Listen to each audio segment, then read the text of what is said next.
Et bienvenue mes amis, and welcome to another episode of Bonjour and all that.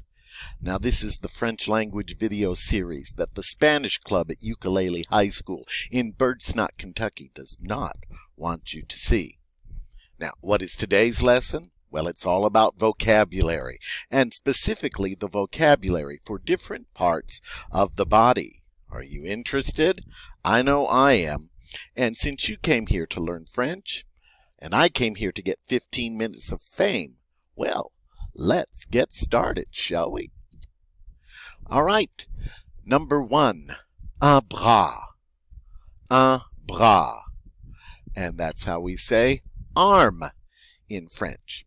Now, you know that at any time you can pause this recording and you can practice the pronunciation for yourself, and I hope you will. Number 2, les cheveux. Les cheveux.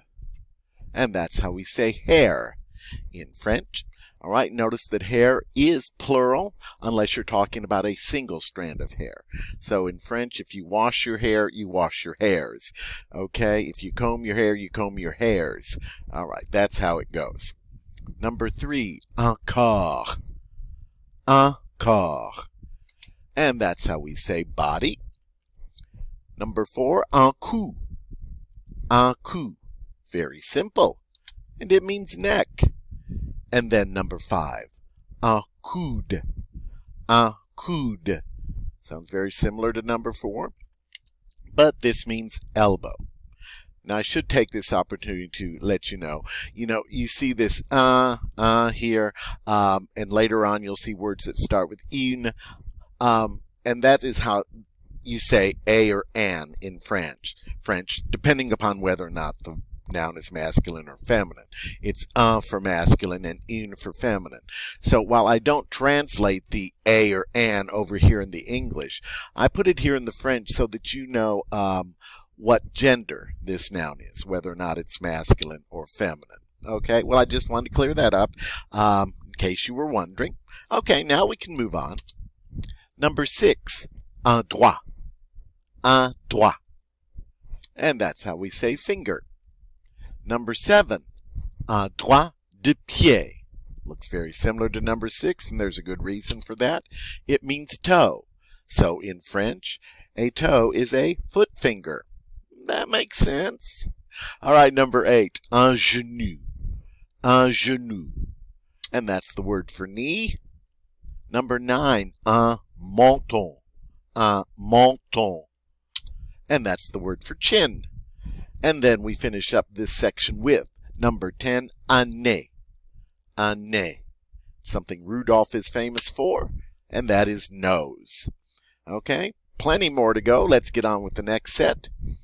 Number 11, un oeil. Un oeil.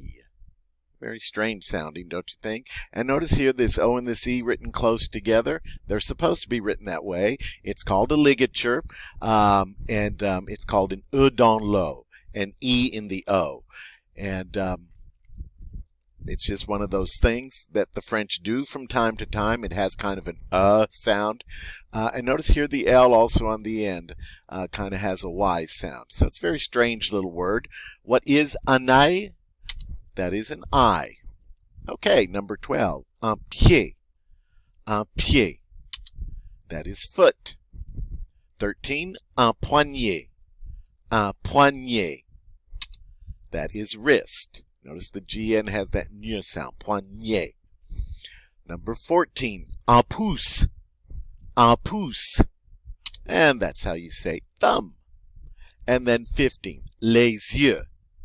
Les yeux. Now because of the les here, because it's always plural, you can't tell whether it's masculine or feminine. So I'll tell you this is the last of our masculine nouns.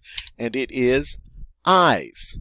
So look, up here we have un oeil, which is one eye. Down here we have les yeux, which is eyes, plural. This is what we call an irregular plural. It doesn't follow the rules where you just add an S or such. No, it's a completely different word, and you just have to learn that. In English, we have something similar with the word child and children. That's an irregular plural, but at least they look something alike. It's not the case here. So it's un œil for one eye, les yeux for more than one eye. Okay, now let's move into some feminine nouns. All right, and you notice that now I changed to une, because that's the feminine way of saying a or an. Une barbe, and that is beard. Interesting that a beard should be feminine, but it is. 17, une bouche. Une bouche. That's how you say mouth. Une cheville. Une cheville. That is ankle. Notice the double L has a Y sound in this case. 19, une dent. Une dent. And that's how you say tooth. And then number 20, une épaule. Une épaule. And that is shoulder. The AU here has the O sound. Épaule.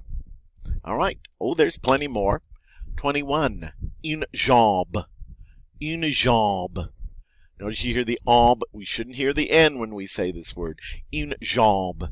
And that's how you say leg. 22, une langue. Une langue. And that is the word for tongue. 23, une main. Une main. That is hand. 24, une oreille. Une oreille. And that is the word for ear. And then number 25, une poitrine. Une poitrine.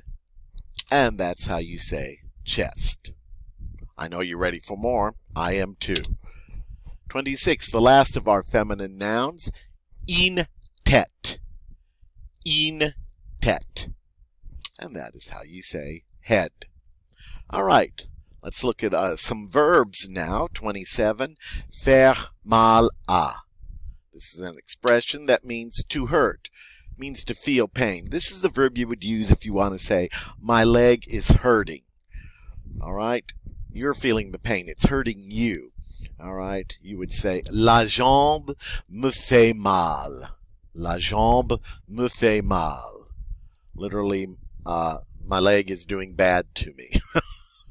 That's how they express hurting. Okay? Now, the next set of verbs you're going to look at all have either S apostrophe or SE in front of them. And this is how the French indicate an infinitive for what we call a reflexive verb. A reflexive verb is a verb in which the subject of the sentence also receives the action of the sentence. So it reflects, the action reflects back on the subject. In English, a lot of times we'll use the words myself, yourself, himself. You get it. Or we say to get something. So if you want to say something like, I'm getting dressed, that's a reflexive verb because you're not only doing the dressing, you're receiving the dressing. I told myself. Okay, in that case, it's a reflexive verb because you're doing the telling and you're also receiving the telling. So, in French, they express that with the SE in front of the infinitive. Okay, so just wanted you to know what's going on. S'habiller, that means to get dressed. All right. Se blesser à. This is to hurt or to injure a body part. I hurt my leg. See, you're doing the hurting and you're receiving it. Se brosser, to brush oneself, like to brush your hair or to brush your teeth. 31, se casser. Se casser. That means to break oneself, and what I mean by that is this is the verb you would use if you say, I broke my arm or I broke my leg. 32, se coucher. Se coucher, to go to bed. 33, se déshabiller.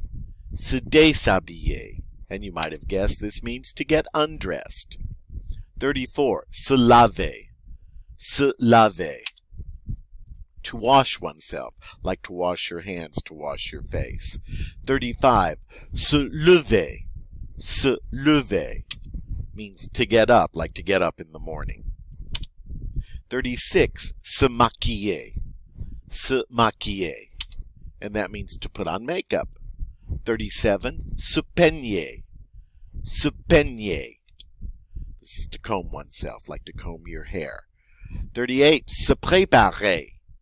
Se préparer. You can see that kind of means to prepare oneself or to get ready. 39, se raser. Se raser. And that is to shave oneself. All right. And in a later lesson, we'll do a lesson about how to conjugate reflexive verbs and how to use them. So you'll want to come back and watch that for sure. Number 40. Okay, now we're entering into some adjectives. All right, notice I put the ending you would use in parentheses for the feminine. Without the ending, that is the masculine form. So masculine court, feminine courte, and this means to be short in length, not height. All right, 41, gros in the masculine, grosse in the feminine, and that means large. 42, jolie in the masculine, and jolie with an E in the feminine, and that means pretty. 43, laid in the masculine, laide in the feminine, and that's how we say ugly. 44, long in the masculine, longue in the feminine. We add a UE, and that means long. And then 45, our last word for this vocabulary, petit in the masculine, petite in the feminine, and that is how we say small, or it's also how we say short when we're referring to height. Well, okay, I hope you enjoyed this vocabulary all about the body. You'll find it useful. And like I say, come back for that lesson on reflexive verbs. You won't want to miss it. Thank you for being with me, friends, on bonjour and all that. And it's time for me to say, à plus tard, mes amis. À plus tard.